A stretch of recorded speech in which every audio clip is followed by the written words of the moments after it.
Hello नमस्कार साथियों, स्वागत है आपका भारतीय राज्य व्यवस्था की इस पहली क्लास में। दोस्तों, यूपी पैट या आगामी जितनी भी परीक्षाएं हैं उसमें भारत के संविधान की विशेषताएं प्रमुख रूप से पूछी जाती हैं। और आज मैं पहली क्लास लेकर आया हूं संविधान की प्रमुख विशेषताएं एवं उद्देशिका अर्थात प्रस्तावना जिसे बोलते हैं।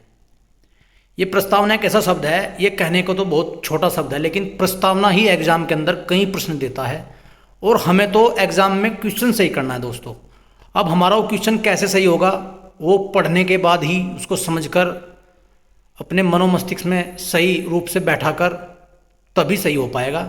तो आइए आज शुरुआत करते हैं पहली क्लास की, जिसका नाम है संविधान की प्रमुख विशेषताएं और उद्देशिका। तो देखते हैं, हर संविधान का एक दर्शन होता है।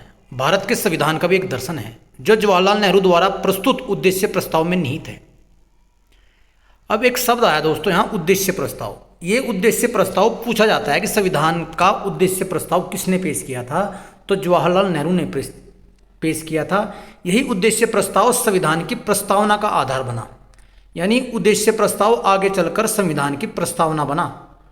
इसी ने संपूर्ण संविधान के दर्शन को मूर्त रूप प्रदान किया और प्रस्तावना को संविधान की आत्मा भी कहा गया है। अब दोस्तों, दो प्रश्न मैं यहाँ बताने वाला हूँ। मैं प्रत्येक जगह आपको प्रश्न बताऊंगा, आपको याद रखने हैं और साथ में सुनने हैं। यदि एग्जाम में प्रश्न आ जाए कि प्रस्तावना को संविधान की आत्मा किसने कहा, तो दोस्तों आपको आंसर क्लिक करना है, जवाहरलाल नेहरू ने। यदि आ जाए कि भीमराव अंबेडकर ने संविधान की आत्मा किसे कहा, तो आपको दोस्तों याद रखना है आर्टिकल 32 संवैधानिक उपचारों का अधिकार, जो आर्टिकल 32 है दोस्तों, उसको भीमराव अंबेडकर साहब ने संविधान की आत्मा कहा है। तो आगे बढ़ते हैं। संविधान सभा के गठन का विचार सबसे पहले वामपंथी नेता एम एन रॉय द्वारा 1934 में रखा गया था। यानी ये बताया गया कि भाई संविधान अगर आपको बनाना है तो उससे पहले एक संविधान सभा का गठन करना पड़ेगा। तो उस बात की राय दी सबसे पहले, वो दी थी एम एन रॉय ने दोस्तों, और 1934 में। अब आगे बढ़ते हैं। अब बात करते हैं संविधान की प्रस्तावना की। ये दोस्तों कहने को बहुत छोटी प्रस्तावना है, लेकिन एग्जाम में कई प्रश्न यहाँ से आते हैं। मैं इसको पढ़ूंगा, आप मेरे साथ साथ इसको पढ़ेंगे। हम भारत के लोग भारत को एक संपूर्ण प्रभुत्व संपन्न समाजवादी पंथ निरपेक्ष लोकतंत्रात्मक गणराज्य बनाने के लिए उसके समस्त नागरिकों को सामाजिक, आर्थिक और राजनीतिक न्याय, विचार, अभिव्यक्ति, विश्वास, धर्म और उपासना की स्वतंत्रता, प्रतिष्ठा और अवसर की समता प्राप्त कराने के लिए तथा उन सब में व्यक्ति की गरिमा, राष्ट्र की एकता और अखंडता सुनिश्चित करने वाली बंधुता बढ़ाने के लिए दृढ़ संकल्प होकर अपनी इस संविधान सभा में आज तारीख 26 नवंबर 1949 तिथि माघ से शुक्ल सप्तमी संवत 2006 विक्रमी को एतत् द्वारा इस संविधान को अंगीकृत और अधिनियमित आत्मार्पित करते हैं दोस्तों। तो ये संविधान की प्रस्तावना थी। अब देखते हैं यहाँ से एग्जाम में क्या क्या प्रश्न आते हैं। देखो, एक इस बार यूपीएसआई का एक एग्जाम हुआ था दोस्तों, उसमें क्या प्रश्न पूछा गया था, देखो ध्यान से। भारत के संविधान की प्रस्तावना में कितने प्रकार के न्याय, स्वतंत्रता, समानता, अखंडता का उल्लेख है दोस्तों। तो ये कितना महत्वपूर्ण प्रश्न है और ये हमारी प्रस्तावना ने हमें दिया है। तो देखते हैं भारत की प्रस्तावना में कितने प्रकार के न्याय। अब देखते हैं, सामाजिक, आर्थिक और राजनीतिक, यानी हमारा संविधान हमें 3 प्रकार के न्याय देता है दोस्तों। कितने प्रकार के न्याय देता है? 3। ये देखो, कितने प्रकार की स्वतंत्रता देता है? विचार, अभिव्यक्ति, विश्वास, धर्म और उपासना, यानी 5 प्रकार की स्वतंत्रता देता है।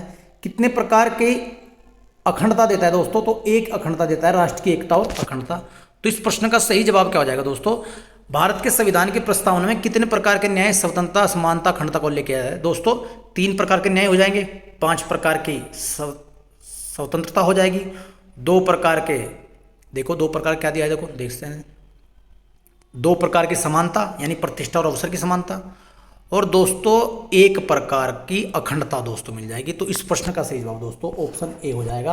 और ये प्रश्न इस बार यूपीएसआई में दोस्तों पूछा गया था, इसलिए मैंने इसको ऐड किया हुआ है। तो आप बड़े ध्यान से प्रस्तावना को बड़े ध्यान से पढ़ें दोस्तों। इसमें 3 प्रकार के न्याय, 5 प्रकार की स्वतंत्रता, 2 प्रकार की समानता और 1 प्रकार की अखंडता का उल्लेख है दोस्तों। तो ये प्रश्न यहाँ से सीखने को मिलता है। आगे बढ़ते हैं। अब देखते हैं संविधान की प्रमुख विशेषताएं। सबसे पहले बता दूं, सबसे लंबा लिखित संविधान है। अब 2 क्वेश्चन यहाँ से बनते हैं दोस्तों। सबसे लंबा लिखित संविधान भारत का है, लेकिन सबसे पहला लिखित संविधान अमेरिका का है। विभिन्न स्रोतों से विहित है। अब इसमें बहुत स्रोत हैं। नम्यता एवं अनम्यता का समन्वय है, मतलब कहीं पर लचीला है, कहीं पर कठोर है। एकात्मकता की ओर झुकाव है। सरकार का संसदीय रूप है। संसदीय संप्रभुता न्यायिक सर्वोच्चतम समन्वय है। एकीकृत व स्वतंत्र न्यायपालिका मौलिक अधिकारों का वर्णन भी है। नीति निर्देशक सिद्धांत भी दोस्तों हैं, मौलिक कर्तव्य भी हैं। एक धर्मनिरपेक्ष राज्य का भी वर्णन है। सार्वभौम वयस्क मताधिकार का भी वर्णन है। एकल नागरिकता, स्वतंत्र निकाय, आपातकालीन प्रावधान, त्रिस्तरीय सरकार, सहकारी समितियां और जनसत्तात्मकता, ये सभी हमारे संविधान अर्थात भारतीय संविधान की विशेषताएं हैं दोस्तों। अब एक क्वेश्चन एग्जाम में बड़ा ही अच्छा पूछा जाता है कि किस शब्द का संविधान में उल्लेख नहीं है। दोस्तों पूरे संविधान में कहीं भी संज्ञेय शब्द का उल्लेख नहीं है। किस शब्द का दोस्तों? संज्ञेय शब्द का। ये एग्जाम में प्रश्न आता है दोस्तों। आगे बढ़ते हैं, देखते हैं। अब बात कर लेते हैं भारतीय संविधान सभा द्वारा 26 नवंबर 1949 को अंगीकृत किया गया। और जिस तिथि को यह अंगीकृत किया गया दोस्तों, उसी तिथि को विधि दिवस या कानून दिवस बोलते हैं। और आपको याद रखना है, इसी तिथि को दुग्ध दिवस भी हम मनाते हैं। जबकि 26 जनवरी 1950 को हमारा संविधान पूर्ण रूप से लागू हुआ। आगे बढ़ते हैं। भारतीय संविधान को 26 जनवरी के दिन लागू करने का निर्णय भारतीय कांग्रेस के द्वारा लाहौर अधिवेशन में दिसंबर 1929 में की गई घोषणा 26 जनवरी 1930 के दिन को पूर्ण स्वराज्य दिवस के रूप में मनाए जाने के कारण लिया गया। यानी 1929 में पहले हमारे देश के स्वतंत्र होने की घोषणा कर दी थी, लेकिन चलते इसको लगभग 20 साल और लग गए और 26 जनवरी 1950 में हमारा संविधान लागू कर दिया गया। संविधान सभा का चुनाव अप्रत्यक्ष निर्वाचक पद्धति द्वारा हुआ था, जिसमें प्रत्येक 10 लाख की जनसंख्या पर एक प्रतिनिधि चुना गया था। संविधान सभा में कुल 389 सीटें हैं, जिसमें से ब्रिटिश 296, देसी रियासतें 93 थी, जिनमें ब्रिटिश भारत की सीटों में कांग्रेस को 208, मुस्लिम लीग को 73 व अन्य छोटे दलों को 15 सीटें प्राप्त हुई थी।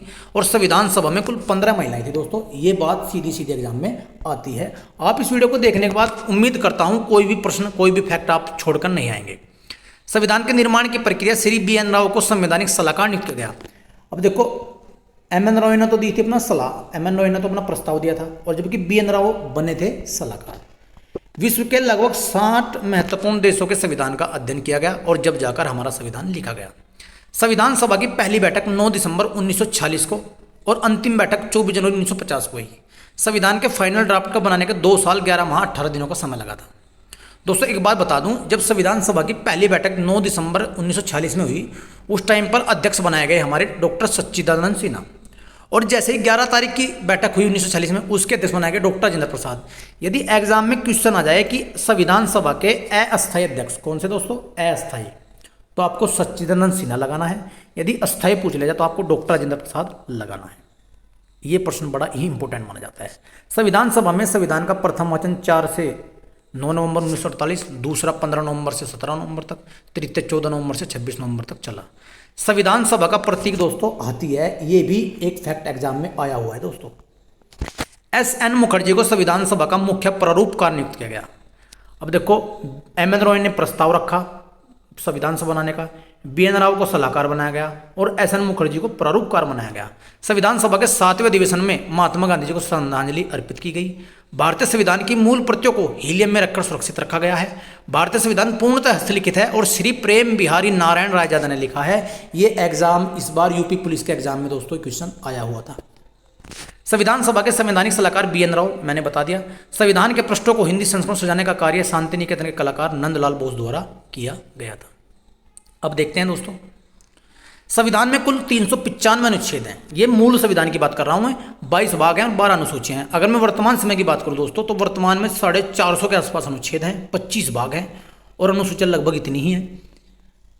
आगे बढ़ते हैं। केशवानंद भारती बनाम केरल 1973 के मामले में अधिकतर न्यायाधीशों का मानना है कि उद्देशिका संविधान का अंग है, इसलिए उद्देशिका में भी संशोधन किया जा सकता है, परंतु यह संशोधन आधारभूत संरचना के सिद्धांत के अधीन हो गया है। प्रस्तावना का प्रयोग संविधान की व्याख्या के लिए किया जा सकता है।